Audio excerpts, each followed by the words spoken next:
सर्व वाचकांना नमस्कार. आजपासून एका रहस्य कथेला सुरुवात करत आहे. कथेचं नाव आहे अनपेक्षित. ही कथा आहे नेहाची, विक्रांतची आणि त्यांच्या आयुष्यात घडणाऱ्या अनपेक्षित घटनांची. तुम्हाला अशाच नवनवीन रहस्य कथा, कौटुंबिक कथा, प्रेमकथा ऐकायला आवडत असतील तर इंद्रायणीचं पसायदान ह्या पेजला नक्की सबस्क्राईब करा. आणि सबस्क्राईब केल्याचा अजून एक फायदा आहे बरं का. कथेचा भाग पोस्ट केला की तुम्हाला त्याचं आपोआपच नोटिफिकेशन येईल. रोज यूट्यूबवर जाऊन सर्च करायची गरज पडणार नाही. चला तर मग कथेला सुरुवात करूया. अनपेक्षित भाग पहिला. वाचवा, सोडा मला. नेहानं जोरदार किंचाळी फोडली. नेहा, काय झालं? नेहा. विक्रांत नेहाला झोपेतून उठवत होता. नेहा घामानं चिंब भिजली होती. विक्रांतनं तिच्या कपाळावर हात ठेवला. बापरे, हिला तर चांगलाच ताप भरलाय. विक्रांतला चांगलाच चटका बसला. नेहाचं अंग तापेनं फणफणत होतं. काय करू आता? येस, लगेचच करतो, स्वतःशीच बोलत विक्रांतनं ताबडतोब तिच्या डोक्यावर थंड पाण्याच्या पट्ट्या ठेवल्या. सोडा म्हटलं ना मला, कोणीतरी वाचवा मला. नेहा झोपेतच बडबड करत होती. तिचा आवाज मध्येच घोगरा येत होता, मध्येच नॉर्मल येत होता. नेहा, काय झालंय? काहीतरी बोल ना. कुणी पकडलं तुला? हे बघ, मीच आहे इथं, दुसरं कुणीही नाहीये. विक्रांत अगतिकपणे तिच्यासोबत बोलत होता. नेहा मात्र ग्लानीतच बडबडत होती. विक्रांत तिच्या कपाळावर थंड पाण्याच्या पट्ट्या ठेवतच होता. थोड्या वेळानं नेहाचा ताप उतरला आणि नेहा शांत झोपली. विक्रांतनं भिंतीवर लावलेल्या घड्याळात पाहिलं. रात्रीचे 3:30 वाजले होते. विक्रांत नेहाच्या बाजूलाच तिचा हात हातात घेऊन बसला होता. बसल्या बसल्या त्याचाही डोळा लागला. विक्रांत प्रसिद्ध उद्योगपती आणि आमदार जयवंतराव सरदेशमुख यांचा धाकटा मुलगा. विक्रांतचं MBA झालं होतं आणि त्यानं त्याच्या वडिलांच्या बिझनेसमध्ये हातभार लावणं सुरू केलं होतं. विक्रांतचा मोठा भाऊ विवेक सुद्धा याच बिझनेसमध्ये होता. विक्रांतची आई सुलक्षणाबाई आणि विवेकची बायको मनीषा दोघी गृहिणी होत्या. नेहा आणि तिची मोठी बहीण पल्लवी दोघी तिच्या मामा मामीकडे लहानाच्या मोठ्या झाल्या होत्या. नेहाच्या आईवडिलांचा ती लहान असतानाच एका अपघातात मृत्यू झाला होता. मामा मामींना अपत्य नसल्यामुळं पल्लवी आणि नेहा दोघी अतिशय लाडाकोडात वाढलेल्या होत्या. आठवडाभरापूर्वी विक्रांत आणि नेहाचं लग्न झालं होतं. दोघं हनीमूनसाठी शिमल्याला गेलेले होते. सकाळ झाली. विक्रांतला जाग आली. त्यानं उठून पाहिलं. नेहा अजूनही गाढ झोपून होती. तिच्या चेहऱ्यावर केसांची एक बट जणू उगीचच रेंगाळत होती. विक्रांतनं हळूच ती बट सरकवली आणि तो तिथून उठून बेडरूमच्या गॅलरीत गेला. त्यानं मोबाईल काढला आणि एक नंबर डायल केला. हॅलो, मयंक, कसा आहेस मित्रा? विक्रांत म्हणाला. अरे मजेत, तू बोल. सकाळी सकाळी फोन केलास ते? तू तर हनीमूनला जाणार होतास ना? आम्हाला वाटलं आता लग्न झालं तर आमचा मित्र आम्हाला विसरला की काय? काय म्हणतंय हनीमून, काय मग? मयंक विक्रांतला चिडवत होता. जरा श्वास तर घे, मगापासून खेचतोय माझी. विक्रांत बोलत होता, पण मयंकनं त्याचं बोलणं मध्येच तोडलं. आता फोन केलाच आहेस तर हनीमूनला कुठं गेलाय ते तर सांग. आम्ही काय तुला तिकडं डिस्टर्ब करायला येणार नाही म्हटलं. मयंक परत त्याची री ओढत होता. अरे, इकडे शिमल्याला आलोय. मला जरा महत्त्वाचं बोलायचं आहे. ऐकून घेणार आहेस की फोन ठेवू? विक्रांत आता चिडला होता. सॉरी, अशीच मस्करी करत होतो तुझी. बोल, काय म्हणत होतास? मयंक म्हणाला. काल रात्री नेहाला काहीतरी स्वप्न पडलं बहुतेक. झोपेतच किंचाळली ती आणि नंतर तापही होता तिला. काहीतरीच बडबडत होती. तापेमुळं बडबडत होती की काही स्वप्न पडत होतं तिला देव जाणे. इथं कुणाला दाखवावं ते कळलं नाही म्हणून तुला फोन केला. तू डॉक्टर असण्याचा काहीतरी फायदा झाला पाहिजे ना. विक्रांत मयंकसोबत बोलत होता. अच्छा, बरं, मला सांग विक्रांत. मयंकनं त्याला काही प्रश्न विचारले. विक्रांत त्याप्रमाणे उत्तर देत होता. हे बघ विक्रांत, लग्न, वेगवेगळ्या विधी, रात्रीची जागरणं, खाण्यापिण्याकडे दुर्लक्ष आणि सगळ्यात महत्त्वाचं म्हणजे वातावरण बदल. इकडच्या मानानं तिकडं बरीच थंडी असते. या सर्व कारणांमुळं ताप येणं साहजिकच आहे, मयंक म्हणाला. हो, पण ती घामानं चिंब भिजली होती आणि तरी तिला तापही होता. असं कसं काय होऊ शकतं? म्हणजे बघ, मी काय म्हणत होतो की ताप असल्यावर घाम आला तर ताप कमी होतो ना.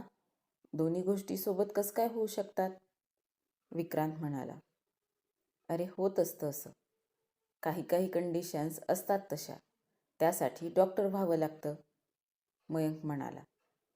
तू म्हणतोस तसंही असेल, पण ती झोपेत बडबड करत होती. त्याचं कारण काय असेल? विक्रांतनं विचारलं. इतक्यात काही भीतीदायक घडलं होतं का? मयंकनं प्रश्न केला.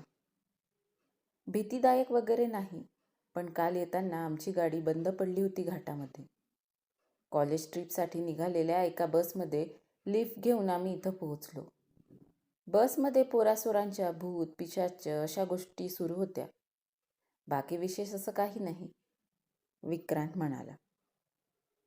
हेच तर कारण आहे.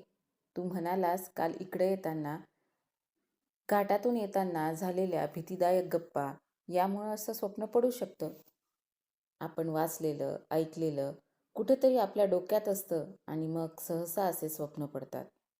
घाबरायचं काही कारण नाही आहे, मयंक म्हणाला. नक्की ना मित्रा? विक्रांतच्या बोलण्यात काळजीचा स्वर होता. हो रे, घाबरायचं काहीच कारण नाही आहे. तापेसाठी मी एक गोळीचं नाव मेसेज करतो, ती देऊन देशील. मयंकनं विक्रांतला योग्य त्या सूचना दिल्या आणि फोन ठेवला. तेवढ्यात नेहा तिथं आली. तिनं हळूच विक्रांतच्या खांद्यावर हात ठेवला.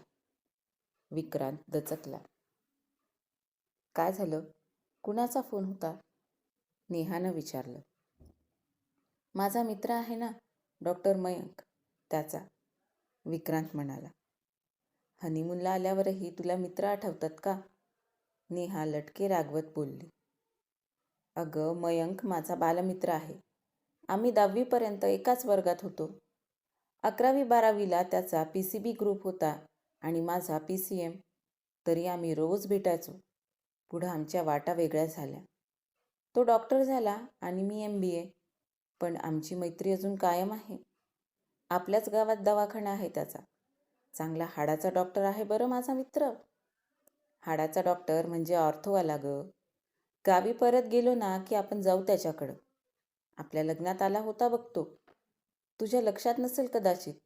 गोरा गोमटा, चांगला उंचपुरा होता बघ. विक्रांत मयंकविषयी भरभरून बोलत होता. मग त्याच्याशीच लग्न करायचं असतं ना. नेहा चांगलीच चिडली. विक्रांतनं तिच्या गळ्याभोवती आपले हात गुंफले. तिला जवळ बोललं. अरे बापरे, रागवताही येतं मॅडमला. नाकाचा शेंडा बघ कसा लाल लाल झालाय ते. विक्रांत तिच्या केसातून हात फिरवत होता. मग हनीमूनला आल्यावरही जर नवऱ्याला त्याच्या मित्राचा पुळका येत असेल तर राग येणार नाही का? नेहा म्हणाली. असं होय, त्यासाठी सॉरी बाबा. मग मला कालच्या रात्रीबद्दल सांग ना काही, विक्रांत म्हणाला. इश, नेहानं लाजून आपला चेहरा लपवला. अगं, स्वप्नाबद्दल बोलतोय मी, विक्रांत म्हणाला. सगळं स्वप्नवतच तर झालंय. प्रसिद्ध उद्योगपती आमदार जयंतराव देशमुखांच्या धाकट्या मुलाचं स्थळ माझ्यासारख्या अनाथ मामा मामींकडे राहणाऱ्या मुलीसाठी येणं आणि लगेच लग्नाची तारीख निघणं, धूमधडाक्यात अगदी आलिशान थाटात एखाद्या राजकुमारीसारखं लग्न, आणि आज तर मी तुझ्या मिठीत. सगळं अनपेक्षित. नेहानं बोलताना डोळे बंद करून घेतले. हे तर आहेच ग, पण मी काल रात्री तुला पडलेल्या स्वप्नाबद्दल बोलतोय, विक्रांत म्हणाला. स्वप्न? कोणतं स्वप्न? नेहाला प्रश्न पडला. अगं, काल रात्री झोपेत किती मोठ्यानं किंचाळलीस तू, आणि नंतर तुला चांगलाच तापही आला होता. मी किंचाळले? मला तर काहीच आठवत नाहीये. रात्री 3-3:30 वाजता खूप मोठ्यानं ओरडलीस वाचवा म्हणून. विक्रांतनं नेहाला रात्रीची सर्व घटना सांगितली, पण नेहाला त्यातलं काहीच आठवत नव्हतं. विक्रांत, अरे मला काहीच आठवत नाहीये. नेहाचा चेहरा रडवेला झाला होता. इट्स ओके नेहा, अशी स्वप्न पडू शकतात. तू त्याचं वाईट नको वाटून घेऊस, विक्रांत म्हणाला. तसं नाही रे, पण मला आठवत नाही असं आधी कधी मी झोपेत ओरडले म्हणून. पण तू म्हणतोस तसं मी कालच का ओरडलं असेल? नेहा विक्रांतच्या बोलण्यावर विचार करत होती. इट्स ओके, होऊ शकतं असं. ते सगळं सोड. मला सांग, आज फिरायला जायचं की तू म्हणत असशील तर? विक्रांतनं नेहाला अजून जवळ ओढलं. चला मिस्टर विक्रांत जयंतराव सरदेशमुख, थोडं फिरून येऊ बाहेर. बाकी मग आज की रात होना है क्या? नेहानं मिश्किल हसत विक्रांतच्या मिठीतून स्वतःला सोडवलं आणि फ्रेश होण्यासाठी बाथरूममध्ये गेली. विक्रांतही फ्रेश होऊन तयार झाला. नेहानं छानशी लाल रंगाची शिफॉनची साडी नेसली होती. तिच्या सौंदर्यात भर घालणारं साजेसं मेकअप केलं होतं आणि पाठीवर रुळणारे काळेभोर रेशमी केस मोकळे सोडले होते. नेहाचं आरसपानी सौंदर्य बघून विक्रांत पुरता घायाळ झाला होता.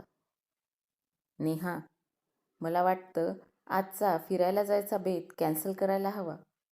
विक्रांत तिच्या जवळ गेला. करायचा का खरंच? नेहानं डोळे मोठे केले. विक्रांतला क्षणभर तिचे डोळे चमकल्यासारखे वाटले. नेहा, तुझे डोळे, काय झालं तुझ्या डोळ्यांना? विक्रांत घाबरून म्हणाला.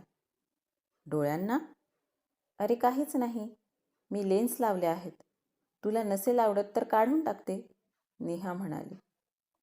अच्छा, तरीच म्हटलं अचानक रंग कस काय बदलला डोळ्यांचा, विक्रांत म्हणाला. विक्रांत, मला वाटतंय तुझी काही इच्छा नाहीये बाहेर जायची. नेहा विक्रांतच्या जवळ आली. त्याला तिचा आवाज परत घोगरा वाटला आणि डोळे चमकल्यासारखे वाटले. आता तुझी इच्छा आहे तर फिरून येऊ, विक्रांत म्हणाला आणि दोघेजण फिरायला निघाले. पण विक्रांतच्या मनात राहून राहून नेहाचं किंचाळणं आणि तिचे चमकणारे डोळे येत होते. काय होईल पुढं? नेहा विक्रांतच्या आयुष्यात काही अनपेक्षित तर घडत नसेल ना? जाणून घेण्यासाठी ऐकत रहा रहस्यकथा अनपेक्षित. धन्यवाद.